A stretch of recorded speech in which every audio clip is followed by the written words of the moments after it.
Today on Forbes, how to lose nearly $20 billion. Inside the fall of Dish Network's Charles Ergen and his latest attempt to battle back. In early 2015, Charles Ergen was the richest person in Colorado and the 24th richest in the United States.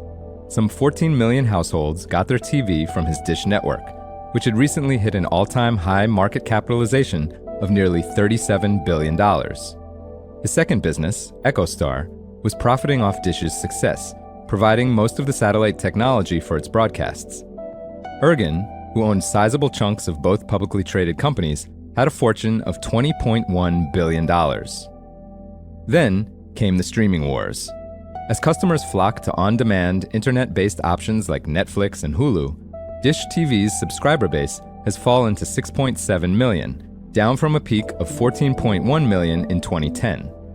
Dish has lost 900,000 customers in the past year alone. Shareholders have jumped ship, pushing the stock from $70 per share 9 years ago to just under $5 now, including a 65% free fall in 2023. Meanwhile, EchoStar brought in $1.8 billion in revenue over the 12 months through September, almost half the $3.4 billion it generated 9 years ago. Not surprisingly, Ergen's net worth, which remains largely tied up in the two businesses, has cratered, falling a stunning 94% since 2015, despite the S&P 500 gaining 125% in value over the same period. His fortune slipped below $800 million in November, when he briefly fell from the billionaire ranks for the first time since 1998. Now, Ergen, a former professional poker player, is betting he can reverse his fortunes with a full business overhaul, merging EchoStar and Dish and transforming the business from pay TV into a 5G wireless network operator. His gamble rests on a groundbreaking but little-tested technology and a deal that will bring in much-needed cash to triage Dish's loan-littered balance sheet, which totals $21 billion in debt, $3 billion of it due this year.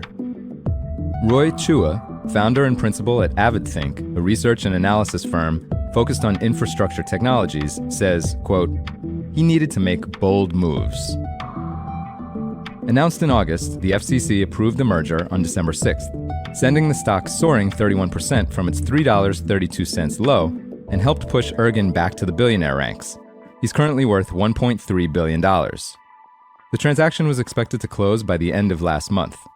Investors are encouraged that Dish will now be able to pay off at least the first of its massive debts this year, though analysts remain skeptical about the business's long-term health, especially because debts could keep mounting and the business needs to raise billions more in capital.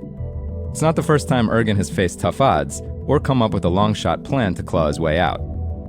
Around 2008-2009, Dish's star rose, and as it did, Ergen also made some enemies, earning himself the title of, quote, the most hated man in Hollywood by The Hollywood Reporter, and Dish as the, quote, worst company to work for, multiple times by 24/7 Wall Street in the early 2010s.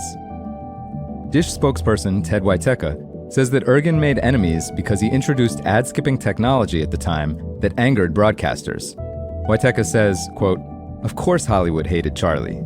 That fight is just another example of Dish innovating on behalf of consumers. For full coverage, check out Monica Hunter Hart's piece on Forbes.com. This is Kieran Meadows from Forbes. Thanks for tuning in.